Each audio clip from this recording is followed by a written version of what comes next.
Good afternoon and welcome to, I think, the penultimate session here at Paris Fintech Forum.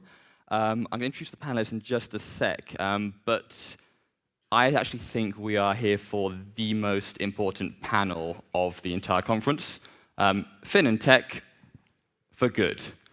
Just to get a kind of a feel of the audience, is anybody in the audience, and please raise your hand, is there anybody in the audience who is evil? Anyone else? Any evil intentions? No? Cool. Excellent, excellent. Right, you're in the right place. We've got a fantastic panel here. First of all, we've got Sophie. Sophie, can you just tell us a little bit about yourself and what you stand for? Sure. I was just looking at Stone there when you asked the evil question. So I'm Sophie Blakstad. I'm CEO of Hiveonline. We build financial inclusion software using blockchain. And I'm out to change economies for the little guy. Excellent, excellent. And Alex, yourself? Yeah, so I'm Alexander Mars. I'm CEO of two organizations. One is Epic, and Epic is trying to change the lives of the underserved. And I'm also running Blease. Blease is a venture firm, and we back tech entrepreneurs, Series B+, consumer goods. So it's the Spotify, Pinterest, Headspace of the world.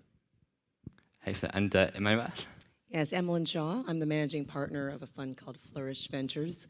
We're a $500 million global fintech fund, really focused on advancing financial health and economic resilience. And David? My name is David Reiling, and this voice is the sound of a very successful conference. And so you may hear my voice crack once or twice, but I'm the CEO of Sunrise Banks. Truth be told, I'm a social entrepreneur that just happens to own a bank with a mission of being the most innovative bank empowering financial wellness. Excellent, excellent. So we've got quite a variety of people on the stage. The reason I asked all at the start whether or not anyone is evil, because nobody is. It's all about good is a point of view, and it often comes down to long-term, short-term viewpoints. So just to kind of expand on that a bit further, it's the whole teach a man to fish or give him a fish. David, I know you're doing a lot of work at the moment with sort of entrepreneurs and enabling enterprise. Can you just explain to us a little bit more about what you're doing and what the sort of knock-on effect is that, but only really in the short term? Sure. So kind of put things in perspective. So Sunrise Banks, we are a certified B Corp, as well as a certified CDFI. So we have some kind of a triple bottom line view of the world. And our two business models, if you will, one being very traditional, as you might think of a smaller community bank, very locally focused but in underserved areas, and generally serve a lot of immigrants from the consumer side and very small businesses. The other half of our business is in fintech for good. So we look for fintechs to partner with that have, yes, they're on their way to financial sustainability, but they have some metric, something that's a little bit unique, meaning, hey, we're out to help people save, build their credit score, stay out of payday lending or high-cost lending or predatory lending. These are the types of companies that we look for. And so in the very short term, we do business with that field and seek every day to try to find those companies and those people to do business with. I imagine Flourish is in quite a similar situation. Yeah, so I think we're a bit different in a number of different dimensions. We use both equity dollars as well as grant dollars to really affect change. And we do this in particular to try to advance, as I said, global financial economic resilience. So 90% of our capital, the $500 million, is deployed in commercial return fintech companies. But they all have to actually, in some way, shape, or form, advance financial health. And that can be direct to consumer. So if you think about the basic formula of savings equals income minus fixed expenses minus costs and waste, you think about all of those dimensions, and each one we want to find technology innovations that either boost income, that reduce fixed costs, fixed expenses, whether that be education, that be healthcare, and home ownership, et cetera. Access to credit, fees, that entire equation, there's so much innovation across each of those dimensions that ultimately boost savings. And that's really important from a direct-to-consumer perspective. And on the infrastructure side, we look at companies that advance the infrastructure to ultimately enable fintech solutions.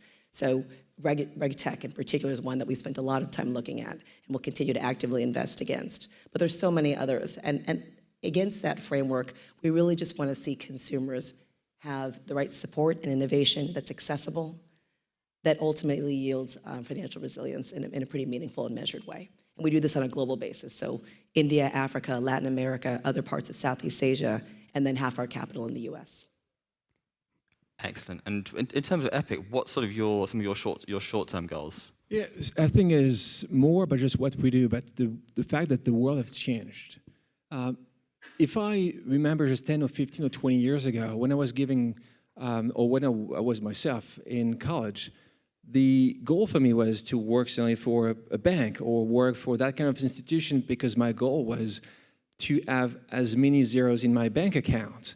I was a few months ago at Cornell Tech in New York, and I was asking 3 questions to the students. 1, who wants to work in finance? How many hands do you think? I got just 0. Ask different question after, how many of you wants to become entrepreneur? How many? Everyone. Then I asked the 3rd question, how many of you wants to become a social entrepreneur? 20% of them. What is interesting about this, I ask the same questions at Berkeley, at HCC here, and we always have the same answers. What does that mean? It means that the new world has arrived. The new world is a world where us as customers, us as employees, we want something different. That's why you're right, Ali. This is definitely the most important session of the day. Because we cannot talk about fin or tech or fintech without good. Because the world we live in needs something different. And what's interesting is a bank came to see us, came to see Epic a few months ago, and it was the head of 4X. So the guy was running just all the trade or currencies exchange. And he was telling me, I'm working, I love my job. I definitely love my job. But what is the purpose? Anyone knows 4X well here? Can you raise your hand? Some? So 4X, you know that you have 5 digits after the comma. I'm now a pro in 4X, 5. The 4th digit's names is PIP. So for him, every day was going home with his kids. And when the kids were asking him, how was your day, Dad? The dad was able to answer, oh, okay, the PIP was good, or the PIP was at 9, or at 7, or 5. That was not what he wanted. So he said, I want to build something different. And what we build together will be the system where now, if you are just in his bank, you are able to decide whatever you want to just give the money, the change, after the 4th digit. And I can tell you, when I went to this bank presenting this, it was so popular. Why? Because there is no 0-1. There is no one side of people who are doing good only, and the other side people who are making money only. The world where we live in is a world where people can do both, and that was the perfect example. Sophie, I want to bring in, because you're quite on the ground, so to speak, when it comes to social enterprise. Can you just tell us a little bit about some of the work that you've been doing in Central Africa? Yeah, sure. So we're currently rolling out in Niger, in West Central Africa, and we're supporting entrepreneurs who didn't go to Stanford and don't really have a choice about entrepreneurship because it's a survival mechanism. The ladies we support are generally in rural areas of Niger, which don't have access to grid electricity, very poor connectivity. The average years in school that they have is 1 year, so most of them can't read. And yet they're building businesses. Most of them are supporting between 5 and 15 people. So supporting these entrepreneurs and helping them get access to the formal financial system is supporting the community. So for us, I mean, as you said, it's not just about entrepreneurship for good or tech for good. It's about helping entrepreneurs who are the lifeblood of their community, not just in the political sense that, as every politician will tell you, small businesses are the lifeblood of our nation. These people are keeping their communities alive and giving them the opportunity to use the amazing dedication, talent, and skills that they are showing, despite their lack of education and everything else, to build businesses, and multiply that by giving them access to additional capital, means that those communities are getting better infrastructure, better education, better healthcare. So for me, it's not even about doing good. It's actually a logical way of making economies more functional. So I think that's you kind of mentioned as where we're well at, that yeah. if you imagine that these people are doing this without access to power. Yeah, absolutely. So, I mean, if you have no access to power, you need different kinds of tools. You have different kinds of aspirations. You can't charge your phone every day, which is something I mentioned in my pitch yesterday. But there are different tools that you can use. I mean, these feature phones, which you need to charge once a week. You get a solar panel. So I go to these villages. You see a lot of goats. I love goats. And, you know, the women are all working hard. The guys are all lying around under trees. And they have a solar panel. Sometimes they have solar cooling. And then with more infrastructure, with more available capital, they can build more irrigation, better roads, better education, better healthcare. So it's a sort of, it's a multiplier effect. Can I riff off Yeah, of Alex a little bit? Because I think he kind of defined my purpose in terms of business, and that is really defining and improving that you can do well by doing good.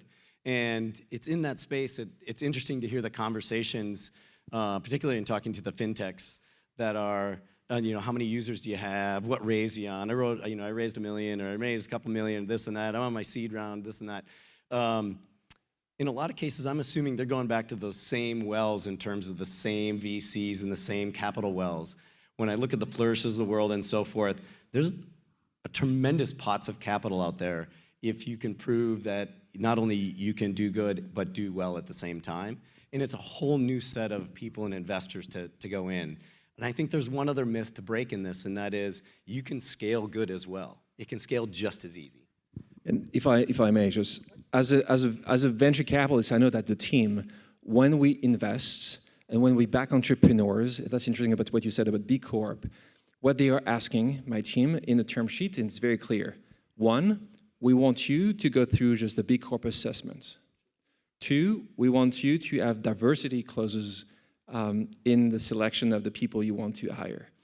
What I mean by this, if the fact that, and we are still able to invest in the Headspace and the Pinterest and the Spotify, what is interesting is talking about those entrepreneurs. When you have this conversation with those types of entrepreneurs, they are happy about this. Because as you said, you have so much money there. The question is, us, when we have this money and when we want to invest, I think it's also our role to say, that's what we want you. For sure, you have to be successful.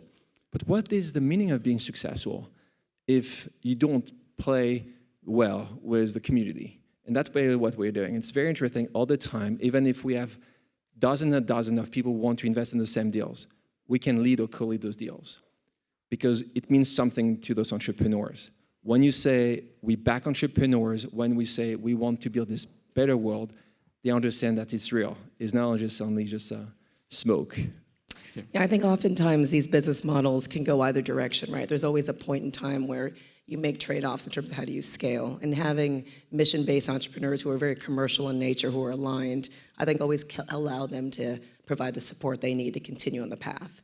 And it's never at the expense of the consumer. It's in support of the consumer. And that alignment on the business model is critical as you think about generally mission-based opportunities. But I wanted to make a couple comments to your original question in terms of short, medium term, and long term.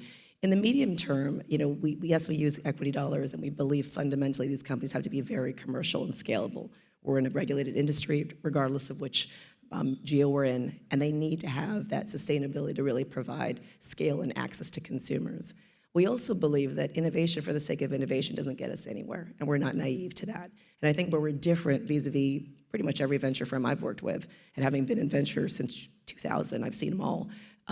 You know, Joanne, there are folks like Joanne Barefoot, there are folks that are former regulators focusing on advancing the convening of regulators both in the US and globally to really think about regulatory sandboxes, to embrace the innovation that needs to happen, to think in alignment with these technologists, and to think about how do you actually protect consumers and don't hamper innovation. And I think that is critical across all our markets. And so we've spent 10% to 50% of our capital engaging with these stakeholders, making sure we're supporting these convenings, and really understanding how we can be part of that dialogue and influence at the policy level. Because our companies will never succeed but for the shifts that have to happen on the regulatory side. So that's kind of more medium term. I think long term, the way we see things are kind of twofold. One, David mentioned, on the venture side, our sole LP is Pierre Midyar. He's the founder of eBay. He's been very prolific about how do you advance change. There's no reason why every LP across the asset class of venture should not be investing in this opportunity in these platforms. There's no trade-off necessarily in funding companies. We're in Chime. Chime's done exceptionally well. It is clearly a commercial opportunity, of which we are 7 other challenger banks as well. It advances financial health. It's boosting savings. You're seeing inclusion. That's a perfect example. Why would any investor not want to be part of these platforms that provide real, tangible difference for the consumer and real commercial return? So the idea is, let's unlock that entire asset class so we can get all that capital flowing in to support mission-based entrepreneurs. We don't want to hold it for ourselves. We want that entire change to happen. That's on the supply side. On the philosophical side, we fundamentally want to see a different view of the financial system in the global economy. We want to see consumers have access to financial services that are transparent, right? We want them to be written for the layman so they actually understand, not in small print. We want them to have trust and transparency. We want the business models to be aligned.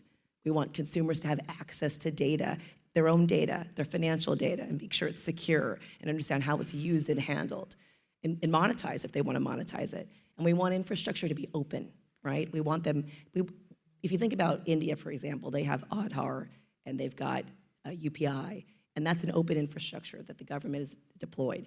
It's fostering a lot more innovation and a lot of opportunity for financial technologies and access to the consumer. We'd love to see that more globally. That partnership should happen. There's no reason why it shouldn't happen. And then finally, we want regulators to think innovative, to think about the consumer, to not be afraid of what technology can bring, but to lean in and partner. And I think those are just the fundamental tenets of what it's going to take long term to create that vision. Absolutely. I just want to bring out that point that you brought up Nice there about passion, by the way. innovation. I think, that was a bit of a here. That was very well said. You mentioned about innovation for innovation's sake. I think when it comes to social enterprise, and to be honest, social events as a whole, there does tend to be, I think the phrase that you used was it death by pilot? Could we just kind of expand on that around when it comes to sort of intentions and following through for the long term? Yeah, sure. Thanks for the question. So, yeah, when I say death by pilot, I'm really talking about the way that large corporations tend to operate with NGOs. And I think we also see this in a certain level with corporates piloting innovation solutions. So I think it applies both to sustainability and also to a certain amount of lip service paid to innovation projects. And what we see particularly with NGOs is that obviously they're strapped for cash, they have limited budgets, they get project finance for a short period of time. And it's an easy choice in many cases to go with the IBMs, to go with the big technology corporations who are giving them free technology and make it easy for them to pilot something cool and clever, which gets great headlines. But possibly won't go on beyond a certain limited pilot. And the reason for that is because, first of all, the NGO doesn't have the project budget to keep going forever. So in order to build something that will have lasting good, it needs to be a sustainable business in the first place. So to an extent, using free tech is kind of failing to test your business model and failing to test your business case. But I think more importantly that the business models of the big technology companies or the big consultancy companies are actually based on getting corporate revenue from corporate clients. So it may tick a few boxes, doing a good pilot, it may save some people's lives, it may do some good in the short term. But longer term, the skin in the game for those companies is with their big corporate clients. So they may be ticking an ESG box, which they have to tick. Their corporate clients may be ticking an ESG box by engaging them. But that doesn't necessarily mean that you've got a sustainable, strong business case that can provide lasting good and scale within the countries they're at. Unlike a business like mine, which is only in Africa and developing countries and wants to stay there. David, do you want to pick Shot up? at innovation. And the word gets thrown around a lot. My version of that innovation and so forth is kind of that beauty in the problem. And being able to sit with that problem, even to when it's uncomfortable, to where you can really get to that root cause of what is the cause of it, what is creating this issue. And being a banker, I hate to say it more times than not, I'm the problem, somehow, shape, or form, in terms of the restrictions. And so we have to navigate that, and not just from a banking regulation standpoint, that you usually can find ways around and through and do things safely and soundly, but it's really staying with that client or clients and really kind of understanding what a good solution is and meeting people where they are, and not think that I have the answers, because I really don't. Once you know the beauty of the problem, the strategies and solutions come easy. In terms of technology, I like what you said just earlier. Technology is not for the sake of technology. Innovation is not for the sake of innovation. When we talk about social innovation, it's not only having just an iPad in Africa. And I can see so many people just saying, that's the way I will do just tomorrow. It's not that what is needed. And I remember when I started Epic 5 years ago, I started with a market research. I started with just design thinking. Open innovation is where I spent time with one of your former colleagues, just Matt Bannock at Omedia Network. And I realized that I had to ask questions. As an entrepreneur, I'm a sponge. And a sponge is someone who will just listen, always listen to people. And that's how you can get the weak signals. And I was going after all those different people. I was asking a few questions. And I want to have those questions to you today, because I know it's the end of the day. I need to make some exercise. So can you just raise your hand if last year you have given money or time to any social organizations in the world, in your country, in your city? Can you just raise your hand, please? Yes, we're lucky. We have good people here. So keep your hands up, please, for a few exercises. If you think you have given enough. Yeah, but that's so. After we have a question, what is enough? But what was interesting to me, wherever I was going, I got the same answer, always. Now, I know I could do more. Then I was asking them, Sophie, Ali, just Emily, or David, why? And they were always answering the same reasons. One, I don't trust. I have no trust for social organizations. I don't know where the money goes. It's very hard. Two, I don't have the time. Three, I don't have the knowledge. I'll give you an example. If you take breast cancer in New York City, do you know how many organizations are trying to fix this, to heal this? How many do you think? 157. So for me, more than 7 choices is the same for all of us. We do what? We procrastinate. 7 choices. Can you imagine? 157. So that's the reason why most people, including most of us, we know that we should do more, but we don't know where to start. And that's how I built Epic first. And you know what? I will do the work. I will become the Sequoia, the benchmark for philanthropy. I will run the world. I will just vet some organizations. In Africa and India, we cover a lot of different regions, but at no cost. It means that when people are joining us, whoever is joining us, everything they are giving is going to the organizations. So it's going to the people who are doing the work, and I'm self-funding everything. And that's how my model works. The money I'm keep making running Bliss as a venture fund, and they have to be successful because this money is going to just fund Epic. And then it's a pure model. And this, at least to me, innovation. But it's my innovation. There's no technology behind this. It's just understanding and listening to people. Can I just make one comment? You know, I think it's not a zero-sum game. All of our companies find actually being mission-based as it relates to an outcome that benefits the consumer as being actually defensible. And certainly in this day and age, and certainly in the US, as a prime example, millennials want to be part of something with a reason, with cause. And it's amazing to see, in fact, it used to be investment bankers and lawyers were the kind of job of choice. Now it's, the Teacher for America. And these kids want to be part of something meaningful. And as a result, their ability to retain and attract some of the best talent comes hands down from having some mission that's larger than, just maximizing profit. And that has been, astounding and defensible. Yes, and I can give you a recent use case. So we recently changed our Chief Information Officer, huge position at Sunrise because of their technology-driven business. And everyone told me, oh, this is the hardest position you're going to fill. You're not going to be able to do it, da-da-da-da. I'm like, well, just post the position, and we'll talk about getting a search firm or whatever it is. After 2 weeks, I had to shut the post down. I had 70 applications, 12 of which were phenomenal. To get to 6 was agonizing. To figure out the next 3, we had debates for like a week, and we ended up with 1. And the reason I can tell you is it was the mission of the organization. People are looking for a paycheck, but they also want an emotional paycheck. They want a double paycheck. And if they can get meaning out of their work, you will have an amazing employee, and you will work amazing together. Yeah, I completely echo that. I mean, we're a cheapskate startup who doesn't pay market rates, and we demand stupid hours out of people and frequently have to delay paying salaries when we run out of money all the time, because that's what startups do. And yet people write to me all the time asking me to give them a job without us advertising. And that's where I've found nearly all of my team. And it's brilliant. And I can honestly say with my hand on my heart that everyone who works for me believes in our mission, shares our vision and values.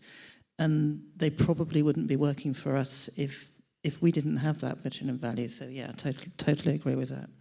Just to expand on this kind of people part there, David, you said at the beginning that being good can scale, and you've obviously all got quite ethical cultures, shall we say, within your organizations. How do you scale up that culture within the organization from, say, literally a handful of people, because there's many sort of startups here, all the way up to companies employing 100,000 plus people? Sure. It starts at the very beginning. It starts at your hiring. So, for example, if you're very clear what the values of your organization are, hire and fire based on the values of your organization. We ask a question, what's your favorite value out of our 6? Tell us why. And we're going to ask other questions that are a little unique, that bridge kind of back and forth. We're not looking for someone who is pure as the white snow, like they're all values, and yet I don't want the person who's exactly super corporate and mathematical, although we need their skill sets in some place. I need somebody in between. So let me give you an example of maybe a more senior level question. So what's your favorite swear word and why? And people are like, oh, I never swear at all. I'm like, okay, I know where you stand. Other people, oh, I love to swear. And you're like, okay, I know where you stand. Somebody who's kind of in the middle, like occasionally floats one out there, they're gonna fit. Now, that's not a value of the organization, but it starts to get, these people can kind of handle the comings and goings of what's gonna happen. Not everything is perfect. Sometimes you gotta, step up big time and lay it out there. So hiring and firing based on values, I think, is one of the key things as you scale up. I think one of the important things to note on this, if you share the same vision and the same values and you start to build culture around that, culture equals speed. So when you're talking about a startup, even if you've got 5 people, or I don't care if you have 500, if you have all those people on the same page, 100%, sharing values and working towards, you're moving fast. So culture at Sunrise equals speed, and that's one of our competitive advantages. Yeah, and if I can add to that, I completely agree. Hiring and firing, making the difficult decisions when you're firing, because you don't just fire based on the numerical performance, you fire based on, if you have been in breach of a value you signed up to when you came to join us, you're out. And that's a very simple zero-sum game, because that sends a message out to everyone else.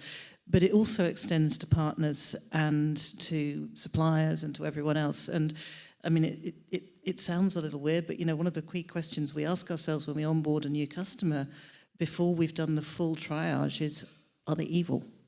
And then actually, when we're partnering with organizations in Africa and in finance industry in Africa, it's sometimes difficult to make that call until you know an organization quite well.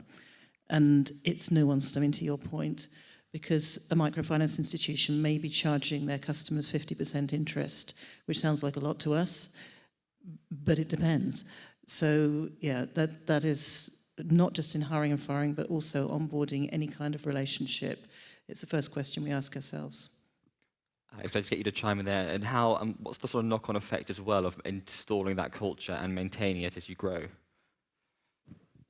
That's for me. Yeah. Sorry. So something I before answering is, what was interesting is you mentioned millennials. What is interesting about purpose is not only the millennials. Every day I have people, whereas 35, 61, coming saying, why I've been doing what I've been doing for so long. And it's purpose. And this is interesting what you said is purpose calling. And it's every day. Sometimes it's our kids. We're coming over saying, are you still saying the same thing for the last 20 years? Just, is another 5% growth or another 10% growth? So that's what is interesting. And that's how the world is pushing towards good. And I do prefer good and bad. I hope we all sound same. But that's really interesting thing about the thinking. It's about Darwin. Darwin is, you all know Darwin, but Darwin is us. We love Darwin. Business people are all but Darwin. What does it mean? It means that we have to adapt ourselves to survive, just to survive.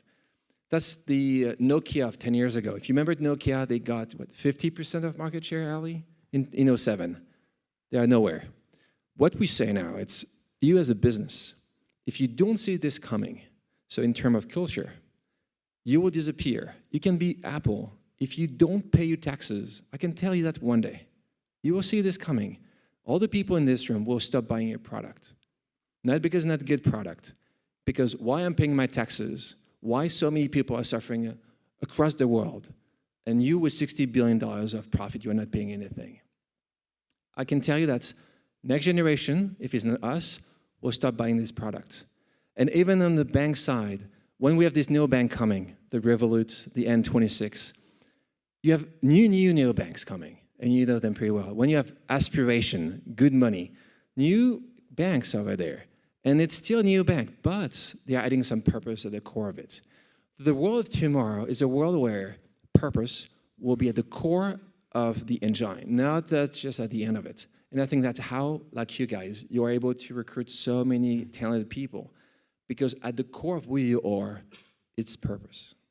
Just on that note, we are starting to run out of time. I just want to get you guys, where do you want to see the world in the next 10 years? In a very sort of brief way, where do you want to see, I know you're talking about, obviously Apple, you want Apple to pay taxes, I get that, but where else do you want to see the world in the next decade? David? The next decade's going to be fantastic, and I really, the innovation and technology behind that, I think particularly from a financial services standpoint, there's just going to be all sorts of ways that people can access financial services, not just banking, conveniently, easily, transparently, and at a fair price. We're on the verge of just getting these systems down and being able to serve everybody in the pyramid, if you will. Not just the top. And I just see there's just so much opportunity in that space. And there's the momentum is there, the capital is there, and now the motivation. You see this next generation coming up. I hate to say that we're betting on the next gen and my kids and so forth, but we kind of are, and it's exciting. They're sharp. Yeah, I echo David's vision, and I think in particular as it relates to the kind of the outcome we want to see.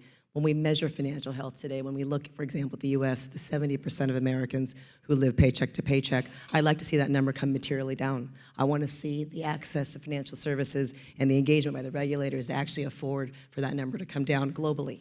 And this is something that we're going to track and measure. And I'd love to see the vision of the fair finance principles of the world that we described earlier, where we do have transparency, we do have trust, we have alignment, we have regulation, we have open infrastructure. That's what will enable this type of work, both commercial returns, big returns financially, as well as massive impact to the consumer. You've hit the nail on the head there with both commercial and ethical. Yes. I think, the wish list is too long because it would take us 2 hours. But one thing, I want to see more entrepreneurs. So in the US, we have a lot of entrepreneurs. It's not the same elsewhere. And I think entrepreneurship is a way and entrepreneurship, and we know this, is not only just the willingness to build just the next Apple. Entrepreneurs could be just someone with 2 employees, even just with 1 employee. That's entrepreneurs we know in Africa, in India. That's the interior thing, because it will change also the face of the world. So more entrepreneurs, and it's hard to start, because we always have either just golden handcuff or just good reason not doing. So do it, try, and sometimes it works. Sophie, yourself. So I want to see the rise of the distributed community economy, where communities can capitalize on natural and social capital, give back to their communities, and not be dependent on centralized top-down governance support. And I'm not talking about a lack of governance, but I'm talking about self-governing systems which already operate well within communities, becoming financially viable, economically stable systems which work in a distributed way across whole continents. Excellent, excellent. Well, thank you very much to the panel. I love events because you get quotes and little snippets, like some of what these guys have said, that resonate in you, which you just can't find by spending weeks searching on Google. You have these random quotes that stick with you. So I hope you've all today had a couple of interesting thoughts that you're going to take away from the event. But can I have a big round of applause for the panel, please? They've been fantastic. Thank you very much.